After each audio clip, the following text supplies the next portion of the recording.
የኢትዮጵያ ፖለቲካ ከበሬ ፖለቲካ ሙሉ በሙሉ እየወጣ ነው። የአሁኑ የኢትዮጵያ ፖለቲካ 3 አይነት አሰላለፍ ይዟል። የሃይማኖት ፖለቲካ፣ ብሔሮችን ወደ አንድ ኦሮሞ ብሔር መጠቅለል ፖለቲካና የኢኮኖሚ ፖለቲካ ናቸው። ምስራቅ አፍሪካ በኢኮኖሚ ፖለቲካ፣ በሃይማኖት ፖለቲካ፣ በግዛት መስፋፋት ፖለቲካ እየተናጠች ነው። ከምስራቅ አፍሪካ ልጆች ልትወጣና በአረቦች በእስራኤልና አሜሪካ እጅ ልትወድቅ እየተንደረደረች ነው። እስራኤል እስከ ናይል ድረስ የመስፋፋቷን እቅድ በግልጽ ጀምረዋለች።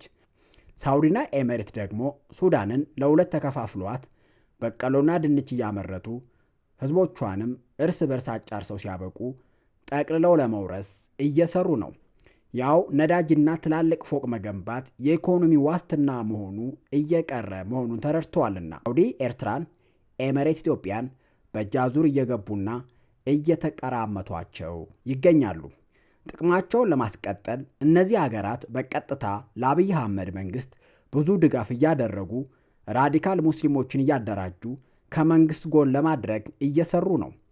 ከአውሮፓ ወረራና ቅኝ ግዛት የተረፈችው ሀገር ሃይማኖትን አስታከው በመጣ ሀገር ልትወረር ጫፍ ደርሳለች። የኢሳያስ አስተዳደር በወደቀ ማግስት ኤርትራ ለኤርትራውያን የመሆን እድሏ ጠባብ ነው።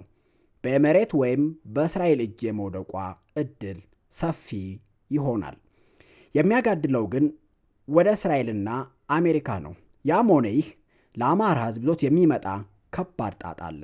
እኛም በዚህ ሀያላንና ባለጸጋ ሀገሮች አይናቸውን በጣሉበት ቀጠና እንደመኖራችን መጠን በምስራቅ አፍሪካ ላይ የሚከሰተው የትኛውም ክስተት እኛን ሳይነካ ፋኖንም ሳይፈትን አይቀርም። በተለይ ምስራቅ አፍሪካ የሃይማኖት አክራሪዎች የሚገኙበት ቀጠና እንደመሆኑ መጠን ለአንድ ሃይማኖት ቡድን ከባድ ጊዜ ይሆናል። ከቀይ ባህርና ከቦታው ከፍታ የተነሳ ምስራቅ አፍሪካ የዓለም ሀገራትን የትኩረት ማዕከል ሁናለች።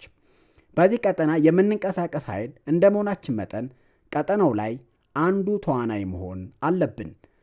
በቃልና በቅድ ብቻ ሳይሆን በተግባር የቀጠናው ኃይል መሆን አለብን፣ ያውም በፍጥነት። ምክንያቱም ነገሮች በፍጥነት እየተለዋወጡ ነው። የፋኖ እንቅስቃሴ የግድ የዓለምን ፖለቲከኞችና መሪዎች ቀልብ በሚገዛ መልኩ ማድረግ አለበት። ተሽሎክሏኪና ሽምቅ ተዋጊ ብቻ ሆኖ መቀጠል የለበትም። በሽምቅ ውጊያ መንግስትን ማስወገድ አይቻልም። ምክንያቱም የኛው ብሔር የሆነ ከኛ በተቃራኒ ሆኖ እየተዋጋንም ነው። በዛ ላይ ይህ መንግስት የአገሪቱን ኢኮኖሚ ተቆጣጥሮ አብዛኛው ወጣቱን በግድም በውድም አሰልጥኖ ወደኛ እየላከው ይገኛል። የቀጠናው ኃይል ለመሆን የዓለም ፖለቲከኞችንና የሀያላን አገሮችን ትኩረት ለመሳብ በመንግስት ላይ ተከታታይነት ያለው ከባድ ጉዳት ማድረስ እንጂ የዲያስፖራ ቢሮ ለቢሮ መንከራተት ብቻውን በቂ አይደለም። መንግስትን እያሸነፍክ አዳዲስ ቀጠናዎችን እየተቆጣጠርክ ማሳየት አለብህ። ይህ የሚጠቅመን የዓለም ሀገራትን ወይም ምስራቅ አፍሪካ ላይ አይናቸውን ለማይነቅሉ ሀገሮች ብቻ አይደለም። የአማራ ህዝብን ቀጥሎ የኢትዮጵያ ህዝብን ድጋፍ ለማግኘትም ነው። የአዘቦት ትግል አያስፈልግም። ተከታታይነት ያለው ጥቃትና ትግል ግድ ይላል። ከላይ እንዳልኩት በሽምቅ ውጊያ አላውቅም ነው ያልኩት። 95% የዲፕሎማሲ ሥራ የሚሰራው በራሱ በፋኖ ነው። የፋኖ ኃይል ሲበረታ የተለያዩ ሀገራት ለአጋርነት ይፈልጉታል። ያኔ የፈለጋችሁትን ዲያስፖራ መወከል ይቻላል። የወረቀት ሥራውን የማገናኘት ሥራ ያኔ ዲያስፖራው ወይም የአማራ ምሁር ይሰሩታል። አብይ አህመድ በቀጠናው ከሚከሰተው ክስተት ተጠቃሚ ለመሆን እየሰራ ነው። በፍጹም ተቃራኒ ከሆኑ ሀገራት እስራኤልም፣ ቱርክም፣ ሳውዲንም ኤሜሬትንም በመለላክ የመሳሪያና የዲፕሎማሲ ድጋፍ በማግኘት ያገኘውን ድጋፍና ኃይል ሁሉ እኛ ላይ ለመጠቀም እየሰራ ነው። ታዲያ እኛም በዚህ ቀጠና ተፈላጊ ኃይል ለመሆን የሚጠበቅብንን ስራዎች መስራት ይገባል። እስካሁን ተፈላጊ ያልሆን ነው ጮታችን ያልተሰማው ስላልሰራን በበቂና በአቅማችን ልክ ስላልታገልን ድርጅት ስላልመሰረትን አዳዲስ ቀጠናዎችን እየያዝን ስላላሳየንም ነው። በቀጠናው ከሚቆረሰው በረከት ተካፋይ ለመሆን ድርጅት መመስረት፣ መሪዎችን ማሳወቅ የመጀመሪያው ስራ ነው። ምን ያክል የስነ ልቦና ቀውስ ውስጥ እንዳለን የሚገባን አንድ ድርጅት ለመመስረት ወደ 3 ዓመት የሚጠጋ ጊዜ ሲወስድብን ነው። ከህዝብ ይልቅ ሆድን፣ ስልጣንን እንደምናስቀድም የገባኝ ድርጅት ለመመስረት ከአማራነት እሴት ባፈነገጠ መከባበር በሌለበት መንገድ አንድነቱ ተሰብስበው ሲበተን ሳይ ነው። ምን ያክል የአማራ ጨዋነት እንደጎደልን የምናየው ለአማራ ሕዝብ ወጥቶ እንደ ጎጥ የሚያስብ የፋኖ አመራር ማየታችን ነው። ፋኖ ዓለም አቀፋዊ ቋንቋዎች ተጠቅሞ ሐሳቡን ማስረጥ፣ ድሉን ማብሰር ይኖርበታል። እንደ ሐማስና አይኤስአይኤስ ያሉ ድርጅቶች እንኳ ሳይቀሩ ትኩረት ለመሳብ እንግሊዝኛን ተጠቅመው ያሰራጫሉ። የዓለምን ሚዲያዎች፣ ጋዜጠኞች፣ ፖለቲከኞች፣ መሪዎች አገሮችን ትኩረት ለመሳብ ከተከላካይ ወደ አጥቂ፣ ከራሱ ቀጠና ወደ ሌሎች ቀጠና ትግሉ መለወጥ አለበት። ይህ አንዱ ሽግግር ነው። አንዱ ጀግና ነኝ ባይ ደግሞ የማንንም ድጋፍ አንፈልግም ይል ይሆናል። እሱ ማስተዋል የጎደለው የገዳይነት ሳይሆን የሟችነት ድፍረት ያለው። እንኳን እኛ እስራኤል እንኳ የልዕል ኃያሏን ድጋፍ ያለማቋረጥ ትፈልጋለች። አገርም የሆነችው በእንግሊዞች ነው። ጥንካሬዋ እንዳለ ሆኖ መንግስት ወደ ሽምቅ ተዋጊነት እየተቀየረ ነው። ስለዚህ በሽምቅ ስንተላለቅ መኖራችን ነው።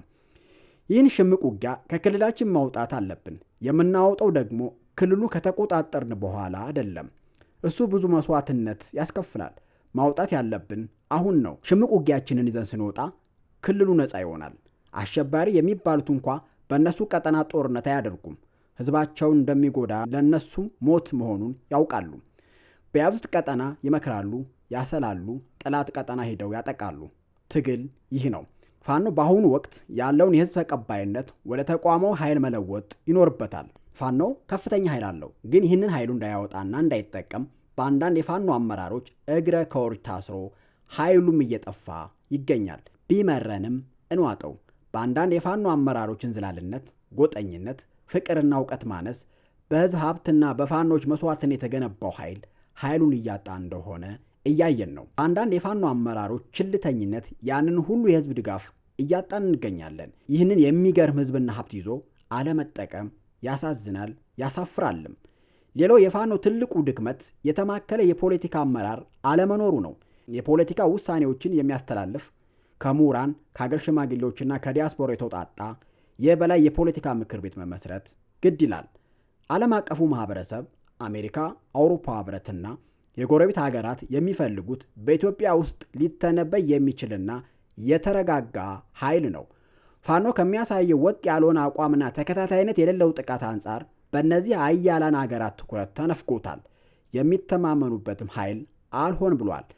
እነሱን ብቻ ከመውቀስ የሚጠበቅብንን ስራ ስንሰራ ተስበው ይመጣሉ። ፋኖ የጎረቤት ሀገራትን ሉዓላዊነት የሚያከብርና የቀጠናዊ ትብብር ደጋፊ መሆኑ በይፋ ማሳወቅ አለበት። ይህም በፌዴራል መንግስቱና በጎረቤት ሀገራት መካከል ያለውን ውጥረት ለራሱ ዲፕሎማሲያዊ ድል እንዲጠቀም ያስችለዋል። ፋኖ የአማራ ህዝብን ህልውና የማስከበር ትግሉን እንደ ኢትዮጵያ የፍትሐዊ ፌዴራሊዝምና የተቋማት ስርዓት ግንባታ አድርጎ ማቅረብ አለበት። ይህ ሌሎች የተገፉ ብሔረሰቦች ድጋፍ ለማግኘት ይረዳል። የዛሬውን አበቃው። ከወደዳችሁት ሼር፣ ኮሜንት፣ ሰብስክራይብ በማድረግ ድጋፋችሁን ያሳዩ። አዲስ ትውልድ ሚዲያ